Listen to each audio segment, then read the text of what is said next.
Today we're going to do a little thought exploration exercise, a little how-to. Basically, I'm thinking for fun, as a little framework, a little topic for our conversation, how you could drop 5 strokes tomorrow. It's possible for some of you. If your handicap's a 1, 2, 3, 4, 5, 6, it's probably not. But that's the minority, not the majority. It is possible if you shoot 95, 85, 105, that you could go play golf tomorrow and drop 5 strokes. We're going to talk about basically the low-hanging fruit, the stuff you could pluck and get done. If I had to work with a person for one day to shoot the lowest possible scores tomorrow, here's how I would do it. And I think this is an important conversation to basically how to prioritize scoring needs. And because sometimes scoring needs are different than hitting needs. Hitting needs can also be scoring needs. There's a lot to unpack there. My name's Tim Connor. I'm the host of this podcast. I teach golf all day. That's what I do all day long. And this podcast is my outlet to kind of rant, rave, and talk about the things I get to learn, see, and be a part of. If we're trying to drop 5 strokes tomorrow, here's how I would go about it. I would spend a lot of time chipping and putting. Let's start here. The majority of the game of golf is played next to the hole. If you play really good, and let's say you shoot even par, and in that even par round, you had 30, 32 putts, that's like 40% of your round of golf. So putting alone is going to take up a large majority of your round of golf. You include chipping with that, and the majority of the game is played close to the hole. So if we're solely talking about how to score it, how to shoot lower scores, we should be working close to the hole. All right. Now, if you're putting, you're bad at putting. I kind of bucket putting into 2 different thoughts or columns, if you will. The first is putting for distance or lag putting. Basically, if you struggle with your distance putting, which is most common, by the way, the most common thing that leads to 3 putts is lag putting. Often from 30 feet, you're not going to miss 5 feet right or 5 feet left, but you might miss 5 feet short or 5 feet long. That's more often where 3 putts come from. They come from poor distance control. So my favorite way to lag putt is to pick a target that's not a hole, like the fringe, and just practice lagging it up to that fringe. Focus up on your distance, not your aim, okay? Because like I said before, it's so uncommon that a person's going to miss 5 feet right or 5 feet left. But often you'll miss 5 feet short or 5 feet long. So developing your distance control is huge. And mainly that's a repetition thing, okay? But if we're dropping 5 strokes by tomorrow, we're going to spend a good amount of time practicing our lag putts because we want 3-putt avoidance is one of our main areas of opportunity. If you 3-putt 1, 2, or 3 times per round or 4, that's 1, 2, or 3, or 4 strokes we can shave shink right off the scorecard. The second column for putting is your short putts. These are the putts you're supposed to make, okay? These putts that are 1 to 4 feet. When you lag putt it well, you're supposed to make that next putt. And that is kind of my 2 columns. You have lag putts and then putts you're supposed to make. So focusing up on the putts you're supposed to make, hitting putts that are 3 feet long. You know what else is 3 feet long? Wink, your putter. So lay your putter down from the hole and that will add up to 3 feet. Hit a lot of 3-footers. Hit them from all around the hole. Practice dialing in your 3-footers. It's very important for your scoring. Now, as an ideology here for putting, and we're talking on a podcast here, so I'm doing my best, but basically your arms are going to be relatively straight. They're not going to be, not going to have a lot of bend. So our arms are hanging long, loose, relatively straight. That might mean you have to grip down on the putter a little bit. We're trying to create a simple putting stroke here.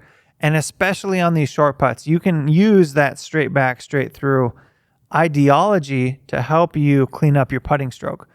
On a 3-foot putt, that putter is not going to arc very much, a couple degrees at most.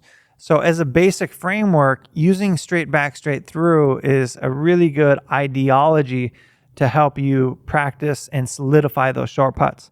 Now, as we get into our longer putts, yes, that putter is going to arc back more. And the arc is actually going to depend a little bit on your putting style, how you set up, and stuff like that. So there's not necessarily black and white rules.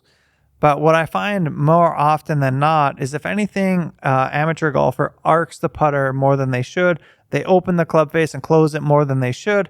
So keeping that putter face very square to the arc, very straight back and straight through is a great idea, great theory to help you practice those short putts. Just know that's not real, that's feel, but that's a good way to help you develop and make more short putts more often and get those 3 putts off the scorecard. Okay. Now, let's say you 3-putt 2 or 3 times per round. That's pretty common, by the way. That I would say that is maybe even below average. Most people 3-putt 3 to 5 times per round, I would say, depending on, who we're talking about. But if we're to pluck away 100 golf courses off of a public golf course in our area, most of them are going to 3-putt like 3 to 5 times per round.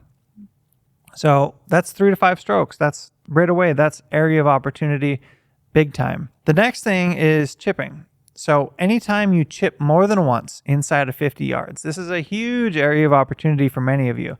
You don't realize how often you double chip. Double chipping is a stroke every time you do it. And maybe you do it 2 to 5 times per round. Now we're talking, 6 to 10 strokes per round between double chipping and triple putting. Can't have it. That's one of my rules for scoring the golf ball. You want to be good at scoring the golf ball, we can't do either of these things. And these things are largely in our control. And we can get some good work done if we work on them, say 5 strokes, 24 hours. I'm going to spend some time working with players chipping. Now, chipping is so straightforward. You really shouldn't screw it up. You shouldn't screw up your contact because chipping shouldn't be complicated or complex. Chipping is so straightforward. In essence, chipping is keeping our arms nice and straight, okay, relaxed but straight, and then just rotating our chest back and forth to create a low point that's in the same spot every single time. A true pendulum style golf swing with a low point that's just in front of the golf ball, okay? And we're going to accomplish the low point by having our weight leaning on our front foot. So as a good framework, let's say 60 to 70% of your weight is leaning on your left leg for your right-handed players, or your lead leg, your target side leg, and your arms are straight, and you're just going to turn your chest back and through. So, and the ball position is going to be in the middle of your feet, okay? And your stance isn't going to be very wide. At the heels, it's probably 2 to 6 inches. So if you say forward ball, backward ball, we're talking about, at most 1.5 inches. So let's just put the ball flat in the middle of a narrow stance, lean onto the front foot, and practice rotating our chest back and through, keeping our arms nice and straight, brushing the grass in the same spot every single time. Okay. If done well, we should get a nice sweep of the grass in the same spot where we just lightly sweep the top of the surface. And there's a lot of forgiveness with this kind of stroke. If you do it well, you're going to slide that bounce. And if you're sliding the bounce, there's almost no margin for error. That's why I say contact shouldn't be a variable that you have to worry about or stress about or have anxiety about. Contact should be a constant. You should be confident that you can step up to the ball, hit it cleanly, and from that point, you need to develop your feel, you need to develop, your shot making, you need to develop your course management. But having or wondering if you're going to hit it well when you're standing over a chip is not something that should be going through your head. So let's review that. Arms straight and relaxed, ball in the middle of a narrow stance, heels 3 to 6 inches apart. 6 inches is as wide as it needs to be. I like 3. 3 is nice. Ball in the middle, weight forward, arms straight, and we're just going to rotate our chest back and through. Now, as far as club selection goes, just to keep it simple, and you not have to waste a lot of your brain power on what club you should be hitting or how far you should be hitting it, you should use your sand wedge. You should chip with your sand wedge. It's so versatile. You can hit every single shot with your sand wedge. And that's a great way to play. It's a great strategy. Once you get good at making good crisp contact, once you don't have double chips, you can expand on your shot selection. So that means that once you get good, you can add additional shots to your shot selection.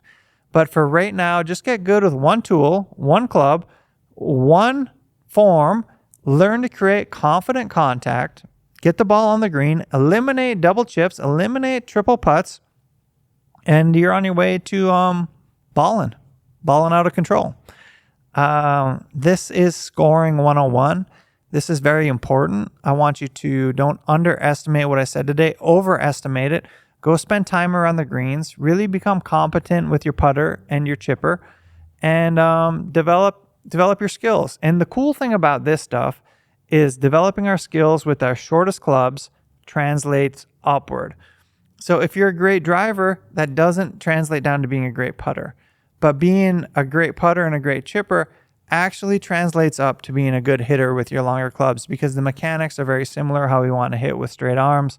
Developing our feel will enhance your ability to hit different shots and different yardages when you grow with the game. Yeah. Anyway, let's wrap it there. That's good for today. This is how I would go about structuring your practice if you wanted to go out and shoot 5 strokes lower tomorrow. I would spend time putting, lag putting. I would spend time practicing the putts you're supposed to make with a very straight back, straight through kind of putting style. I would practice your chipping, keep those arms straight, keep your weight forward, practice brushing the grass in the same spot, and don't double chip, don't triple putt, and you're doing great. Thank you for hanging out for another podcast.